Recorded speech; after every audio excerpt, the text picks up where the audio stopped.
जवाब देने वाले भगत सिंह और उधम सिंह को नमन करते हुए मैं भारत के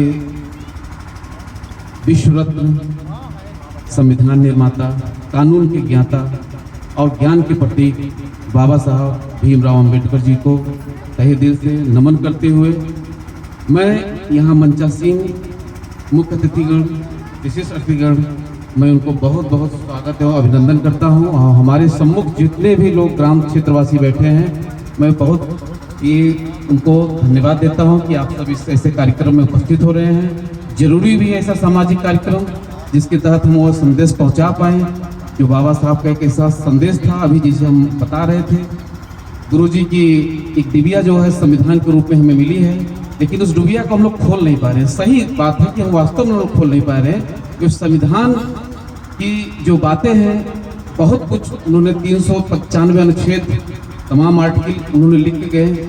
वो अपना अधिकार, न्याय, ये जो उनके संविधान में शुरुआत का जो उनका वो है समानता और न्याय, ये दोनों चीज़ में कहीं ना कहीं हमें उठक झेलना पड़ता है। बाबा साहब का अगर जीवनी पढ़ेंगे तो वहाँ भी उनको वही चीज़ झेलना पड़ा था। कहने का मतलब कि अगर बाबा साहब शुरुआती शिक्षा लेने गए थे तो उस समय तो अनुसूचित जात और भी जो दलितों को पढ़ने का अधिकार नहीं था। बाबा साहब के पिताजी जो सेना में थे, इस कारण उनको पढ़ने का अधिकार मिला, लेकिन उसके बाद उनको भी बड़ा असमानता का सामना झेलना पड़ा, तमाम तरह की प्रताड़ना झेलनी पड़ी। और मैं बता दूं कि उनकी स्थिति क्या है, एक लाइन से समझ में आ जाएगा। जैसे कि अभी आप लोग से पूछा जाए कि क्या चीज़ हम लोग देख सकते हैं लेकिन छू नहीं सकते हैं, तो बहुत लोग जवाब देंगे कि भाई आसमान देख सकते हैं, छू नहीं सकते हैं, सूर्य चंद्रमा देख सकते हैं, छू नहीं सकते। उस समय यह प्रश्न जो बाबा साहब जब 8 वर्ष के थे तो उनके सामने यह प्रश्न आया था कि आप का क्या जवाब होगा। तो बाबा साहब 8 वर्ष के आयु में यही जवाब दिए कि पानी का घड़ा है, मैं उसे देख तो सकता हूं लेकिन छू नहीं सकता। तो वहां के अध्यापक भौचक रहे इस तरह, क्योंकि उनको पानी तो चपरासी ऊपर से देता था तब वो पानी पीने को मिलता था, और जिस दिन चपरासी नहीं आते थे वो भूखे प्यासे जो है पूरा पढ़ाई अपना करते थे। वो भी बाहर में बैठ के, छोटे से बोरी में बैठ के उन्होंने शिक्षा ली। कहने का मतलब कि उनका शिक्षा के प्रति कितना समर्पण था। उसके बाद उन्होंने उच्च शिक्षा ली महाराष्ट्र में, उससे भी उच्च शिक्षा ली अमेरिका में जाकर, उससे भी उच्च शिक्षा लेकर लंदन से जब वापस आते हैं तब उनका कितना बड़ा घोर अपमान होता है। आने के बाद देखिए, एक बार उन्हें वहाँ दिक्कत हुई थी। जब आने के बाद जब उनको बैलगाड़ी से अपने घर जाना था तो बैलगाड़ी वाले ने बिना जाने सुटेट पुटेट देख के उन्हें बैठा लिया, लेकिन जैसे ही उसे पता चला कि बाबा साहब दलित कास्ट के हैं, महार जात के हैं, उन्हें तुरंत गाड़ी से नीचे उतार दिया जाता है। तो हमारे कहने का मतलब कि बाबा साहब जो शुरुआती पढ़ाई की है तब कितना उनको झेलना पड़ा, छुआछूत की भावना। पूरी पढ़ाई करने के बाद जब आए तब उनको आते ही उनको समानता झेलना पड़ी। उस समय क्या दौर रहा होगा। उन्होंने अध्यापन का काम किया, अध्यापक के रूप में काम किए, उन्होंने वकील के रूप में काम किए, फिर उसके बाद समाज सुधारक के तमाम तरह के काम करने के बाद उन्होंने जब राजनीति में आने के बाद उनको एक संविधान दिया, उस संविधान में उन्होंने समान रूप दे दिया। और मैं इस कारण बता रहा हूँ कि अब उनकी जो एक लाइन थी कि शिक्षित बनो, संगठित रहो और संघर्ष करो, तो संघर्ष का मतलब इस समय अब आज के हम युवाओं को साथी है कि हमें समझना चाहिए कि संघर्ष कहाँ करना है, हमें एकजुट रहना है और बाबा साहब के विचारों को पढ़ना है। उनके जो समय जो उन्होंने बचपन में बिताए, पढ़ाई में बिताए, उसके बाद उन्होंने किस तरह संघर्ष किए, उनके 4 पुत्र रत्न होने के बाद किस तरह से अपने आप को संभालते हुए और भारत का संविधान और बौद्ध धर्म को उन्होंने प्रसारित किया, इसको समझने की जरूरत है।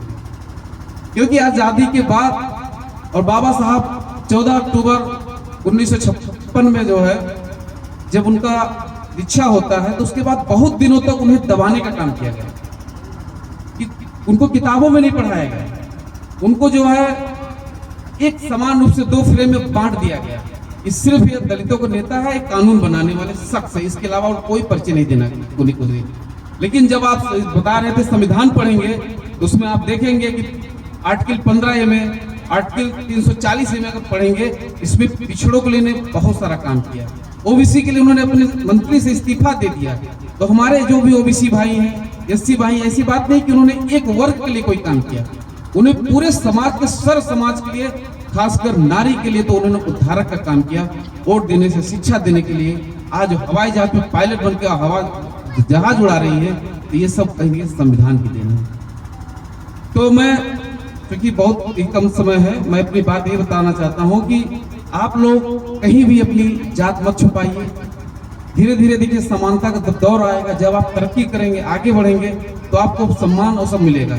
जिस तरह हमारे आदरणीय डॉक्टर विनोद जी, एक अधिकारी जो बहुत ही जिम्मेदारी पद पे काम करते हुए आज समाज में, जैसे दिन भर प्रैक्टिस, मरीजों को देखना, सरकारी में सेवा देना, उसके बाद शाम को जो 4-6 घंटे समाज में निकालना, बहुत ही कम समय मिलता है। मैं अध्यापक, इंजीनियर, डॉक्टर, जो भी जिस फील्ड में अगर जॉब में है, मैं चाहूँगा कि साल में कम से कम 10-12 दिन वो जरूर निकले कार्यक्रम के लिए और समाज को मैसेज दे कि वह भी बाबा साहब के उस अधूरे सपनों को पूरा करने के लिए आगे बढ़ रहे हैं। हम लोगों का कोई स्वार्थ नहीं है। हम लोग जो निकल रहे हैं बाहर, जो भी समय दे रहे हैं, इससे ही सोचते हैं कि अगर इसके बहाने किसी के अंदर शिक्षा की प्रेरणा आ गई और वो आगे कहीं जीवन में सफलता पा जाते हैं, तो इससे बड़ा कोई काम नहीं हो सकता है।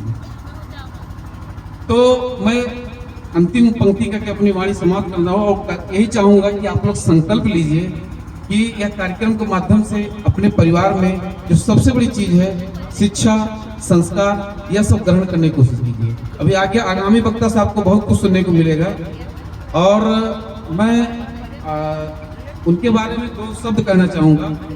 बाबा साहब भीमराव अम्बेडकर जी के, उनके सम्मान में मैं उनका यही कहना चाहूँगा कि काम करो ऐसा कि पहचान बन जाए, कदम चलो ऐसा कि निशान बन जाए, जिंदगी तो सब जीते हैं, जीनी हो तो ऐसा बाबा साहब जैसा मिसाल बन जाए। तो बाबा साहब की जयंती इसीलिए पूरे विश्व स्तर पर मनाई जाती है। उन्होंने अपने लिए पूरी जीवन नहीं जिया, उन्होंने पूरे भारतवर्ष देश के हर एक शोषित, प्रताड़ित, हर एक व्यक्ति के लिए जो कि संघर्ष कर रहा है, उनके लिए उन्होंने प्रेरणा का काम किया। मैं उनको हृदय से नमन करते हुए मैं अपनी वाणी समाप्त करता हूँ। जय भीम, जय भारत, जय संविधान।